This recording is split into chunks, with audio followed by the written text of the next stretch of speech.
आज के दौर में पूरी दुनिया में ठगी, बेईमानी, भ्रष्टाचार बढ़ता जा रहा है।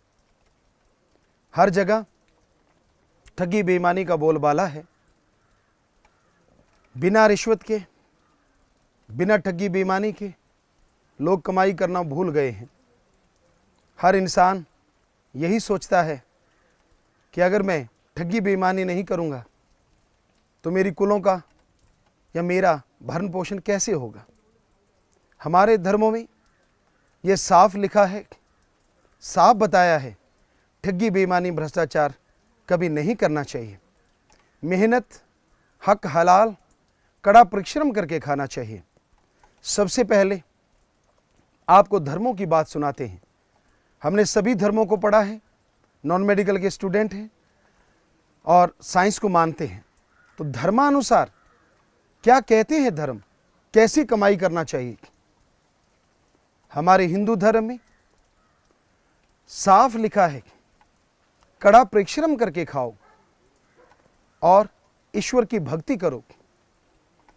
क्योंकि हमारे हिंदू धर्म में जो अवतार हुए, श्री राम, श्री कृष्ण जी, वो महाराजा भी थे। जब वो गुरुकुल में रहे, गुरुकुल में रहते हुए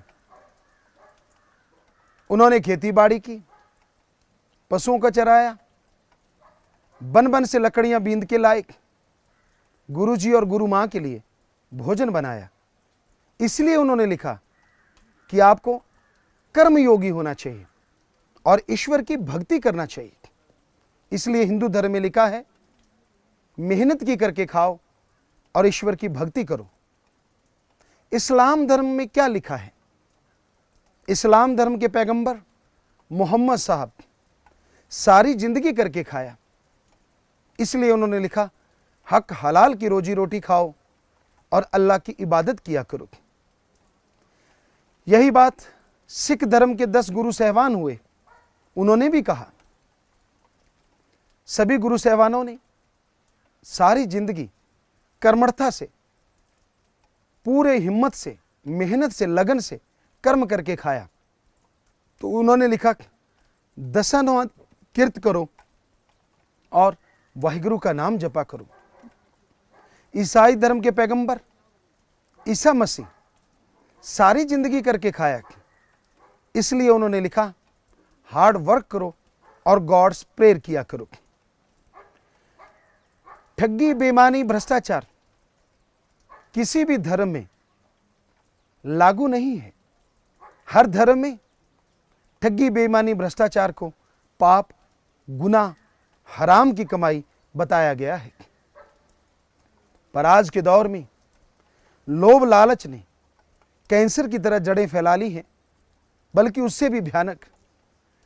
हर इंसान दूसरे इंसान को बेवकूफ बना के उसका धन छीनना चाहता है। कोई बेईमानी करता है, कोई रिश्वतखोरी करता है, कोई मीठा प्यारा होके लोगों का हक मार लेता है। तो धर्मानुसार ये गुनाह है, ये पाप है। पुरातन समय की बात है, 4 दोस्त थे, लेकिन चारों के चारों ठग थे, डाकू थे। तो एक अलग जगह पे चले गए। कई दिन सफर किया, रात सफर किया, वहां पहुंचे और उन्होंने डाका डाला। बहुत बड़ी रकम मिली, हीरे जवाहरात, सोना चांदी। उसे लेके वो वापिस चलने लगे। एक दिन चले, अगली रात, अगला दिन चले, तो खाने का सामान खत्म हो गया। उनमें से 2 लोगों ने कहा, आप खजाने की रक्षा कीजिए और हम पास में शहर है, वहां से सबके लिए भोजन लेके आते हैं। तो 2 लोग खजाने के पास रुक गए और 2 लोग शहर से भोजन लेने चले गए।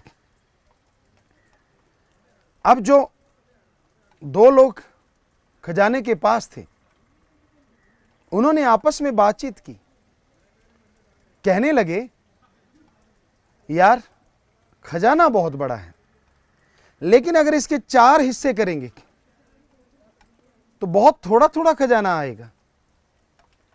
क्यों ना ऐसा हो कि इसके 2 हिस्से कर दें। दूसरा कहने लगा ये कैसे संभव है, ये कैसे हो सकता है। तो पहला कहने लगा बड़ा ही आसान काम है, जो भोजन लेने गए हैं उनका अपने इंतजाम कर लेते हैं।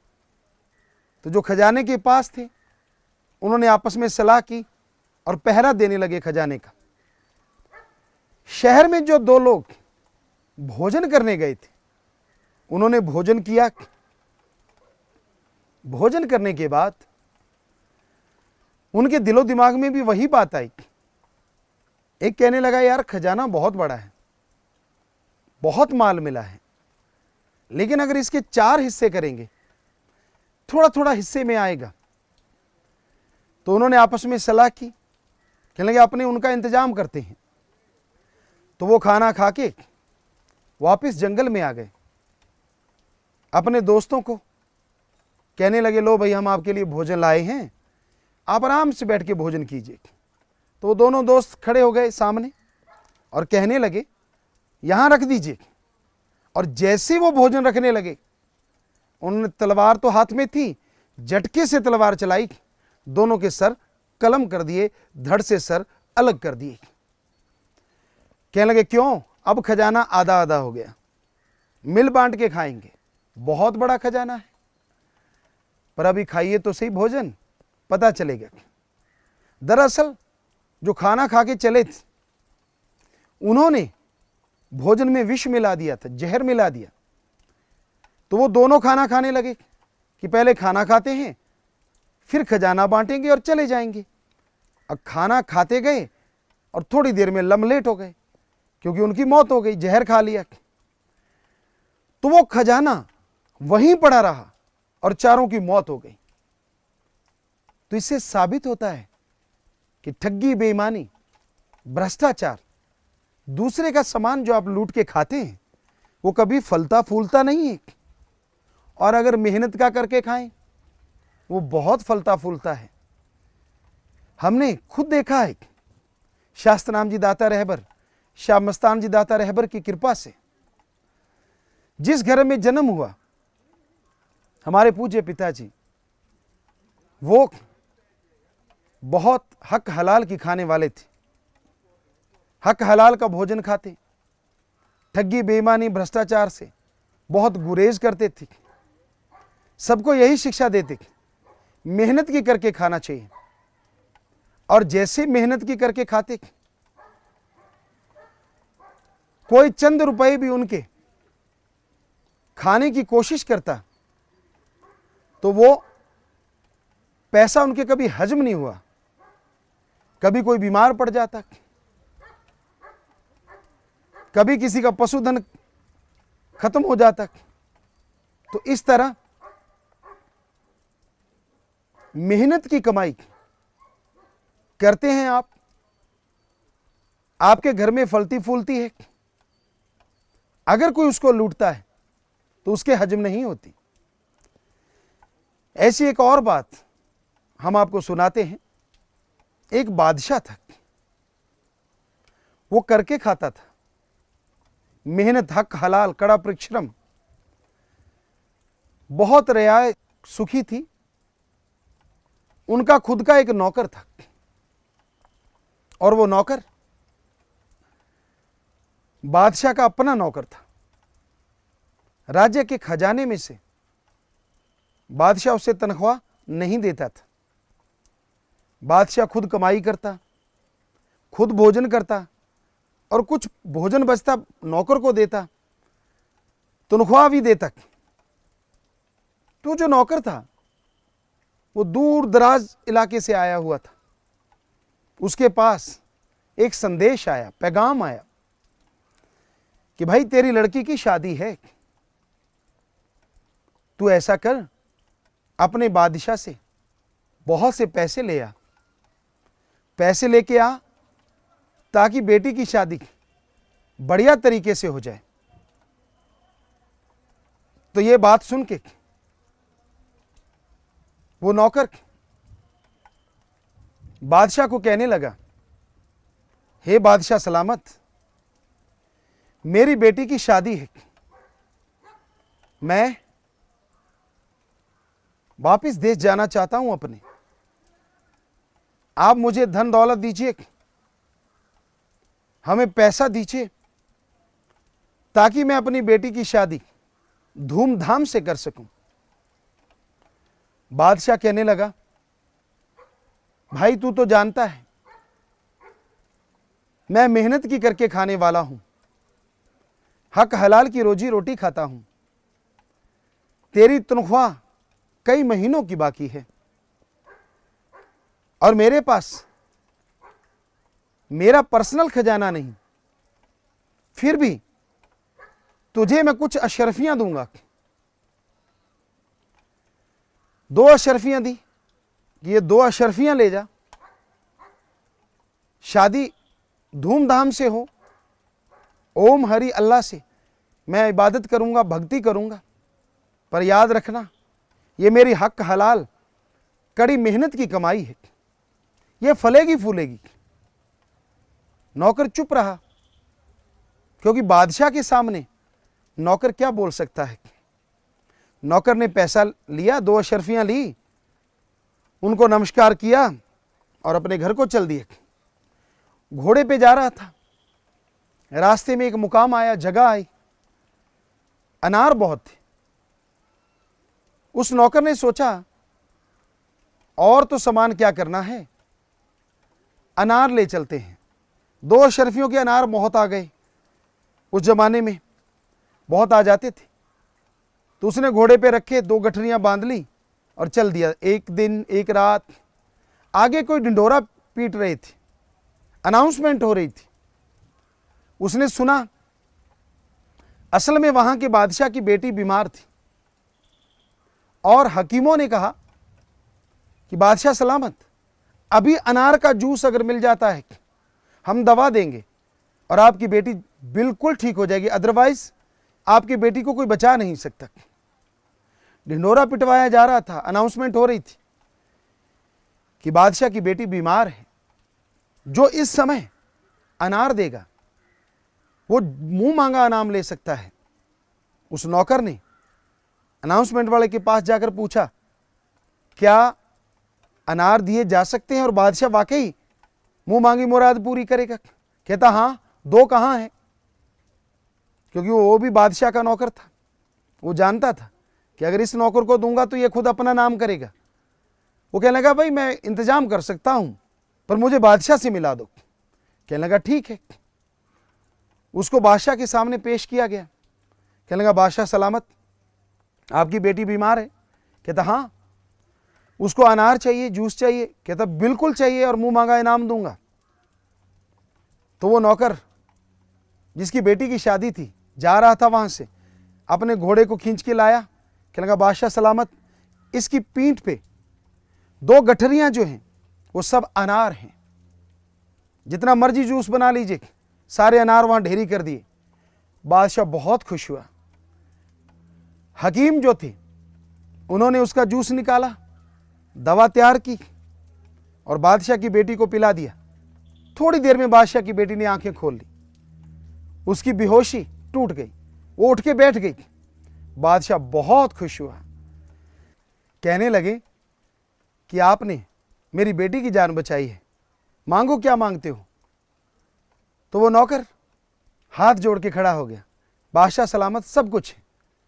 तो बादशाह कहने लगा, आप कहां से आए हैं? उसने बताया, मैं फलां जगह से आया हूं और ऐसे ऐसे करके मेरी बेटी की शादी है, मुझे पैगाम आया था, पर मैं फलां बादशाह का नौकर हूं।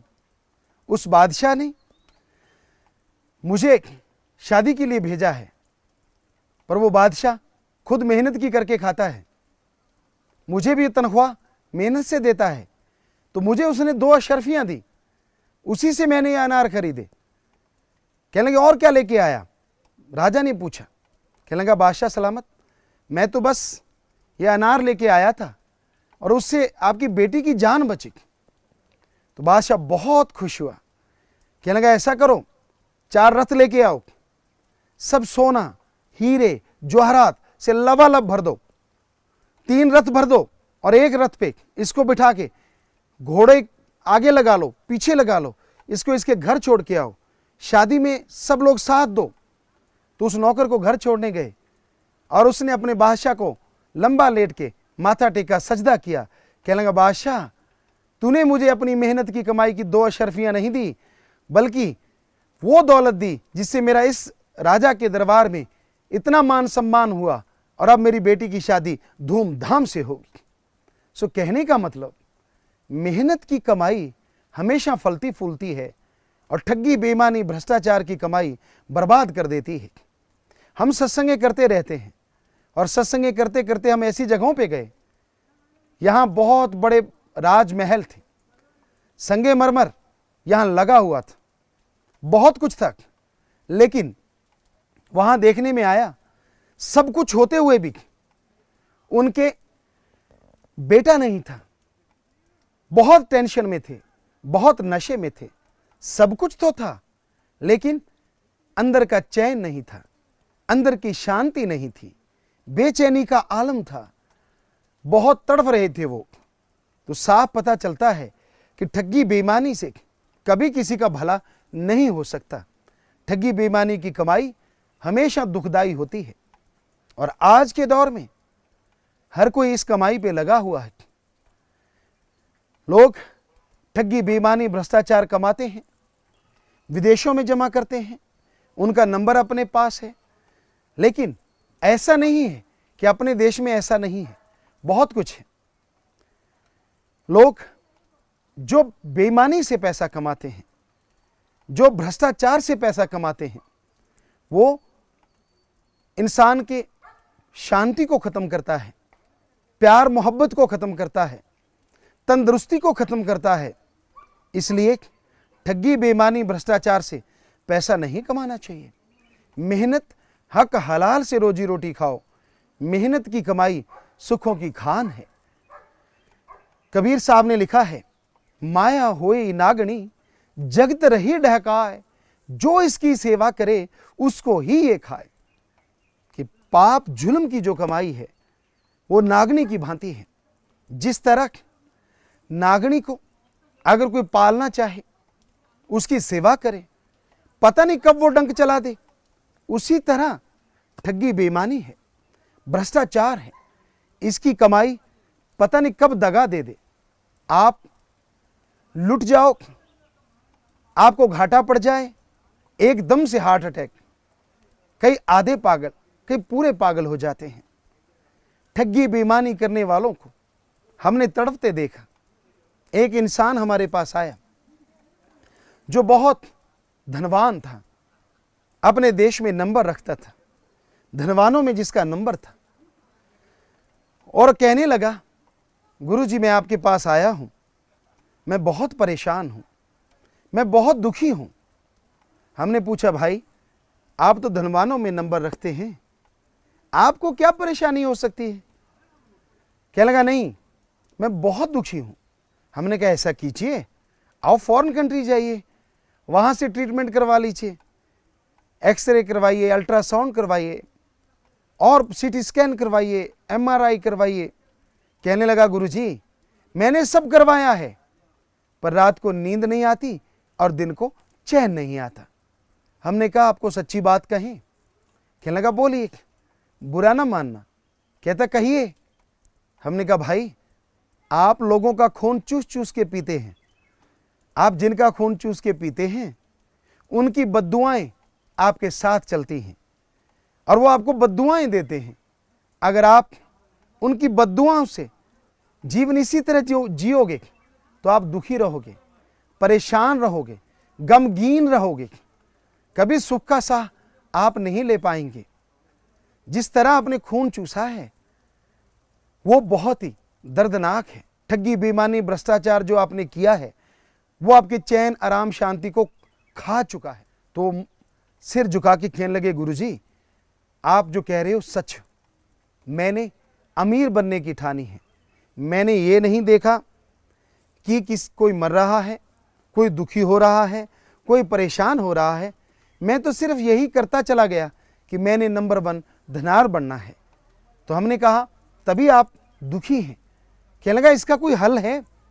हमने कहा हाँ इसका हल है, ईश्वर का नाम जपो, अल्लाह वाहिगुरु गॉड खुदा राम की भक्ति करो, और जिस तरह आपने ठगी बेईमानी भ्रष्टाचार करके लोगों को दुखी किया है, उसके उल्ट आप उन गरीबों का साथ दीजिए, भूखे को खाना खिलाइए, प्यासे को पानी पिलाइए, कोई बीमार है उसका इलाज करवा दीजिए। कहने लगा जी सत बचन, मैं ऐसा करूंगा। और वो सज्जन चले गए। अखबारों में, न्यूज़ में बाद में ये चीज़ें पढ़ने को मिली कि वो ऐसा काम करने लगे। साल बाद वो हमारे पास आए, कहने लगा गुरुजी आपने जो कहा था वो मैंने किया, और मैं सच कहता हूं, दिल से कहता हूं, अब मैं आराम की नींद सोता हूं। पहले नींद नहीं आती थी, बहुत बढ़िया मेरे पास बिस्तर थे, लक्ष्मण झूले की तरह जो मुझे झूठे देते थे, मुझे झुलाते थे, बड़ी नींद नहीं आती थी। फिर भी इंजेक्शन लगाता था तब जाके नींद आती थी, नींद भी किराए की थी। और जब से मैंने दीन दुखियों की मदद करना शुरू किया है, सबका भला करना शुरू किया है, तब से आराम की नींद सोता हूँ और चैन की नींद सोता हूँ। दिन को भी चैन रहता है, रात को भी आनंद आता है। तो हे भक्तजनों, हे सुनने वालों, हाथ जोड़ के आपसे विनती करते हैं, कभी किसी का हक मार के ना खाओ, सबका भला करो, मेहनत की कमाई खाओ, चाहे थोड़ा आएगा, लेकिन जो आएगा आप, आपके परिवारजन हमेशा सुखी रहेंगे। इसलिए ठगी बेईमानी से नाता तोड़ दो, हक हलाल, कड़ा परिश्रम, मेहनत करके खाइए, हार्ड वर्क करके खाइए। क्योंकि हमारे हिंदू धर्म में लिखा है, हिम्मत करे अगर इंसान तो सहायता करे भगवान, हिम्मते मर्दा मददे खुदा। कि जो हिम्मत करते हैं भगवान उनका साथ जरूर दिया करते हैं। इसलिए भले कर्म करो, अच्छे कर्म करो। ठगी बेईमानी भ्रष्टाचार अगर आप करते जाएंगे, आप दुखी रहेंगे, आने वाली पीढ़ियां दुखी रहेंगी, और आप परेशानी के आलम में इस दुनिया से रुखसत हो जाएंगे। तो हमारी तो यही गुजारिश है कि आप मेहनत की करके खाएं, ठगी बेईमानी भ्रष्टाचार से दूर हो जाएं। हमने एक मुहिम चलाई है, आप आए डेरा सच्चा सौदा सरसा आश्रम में, हरियाणा में, वहां फार्म भरे जा रहे हैं। लाखों लोगों ने ये फार्म भरा है, हम जिंदगी में रिश्वत नहीं देंगे, भ्रष्टाचार नहीं करेंगे। और हजारों लोगों ने ये फार्म, ऑफिसर साहबानों ने भरे हैं कि हम जिंदगी में रिश्वत नहीं लेंगे, ठगी बेईमानी भ्रष्टाचार से कमाई नहीं करेंगे। तो आप आइए, आपको आह्वान करते हैं कि आप आएं, हमारे पास वो फार्म भरें और जिंदगी में परमानंद की प्राप्ति करें। हम आपको गारंटी देते हैं, ईश्वर का नाम लेके, अल्लाह गॉड खुदा वाहिगुरु ईश्वर का नाम लेंगे, हक हलाल कड़ा परिश्रम करके खाएंगे, तो आप ही नहीं, आपकी आने वाली पीढ़ियां सुखमय जीवन बिताएंगी, आपकी जिंदगी में बहार छा जाएंगी।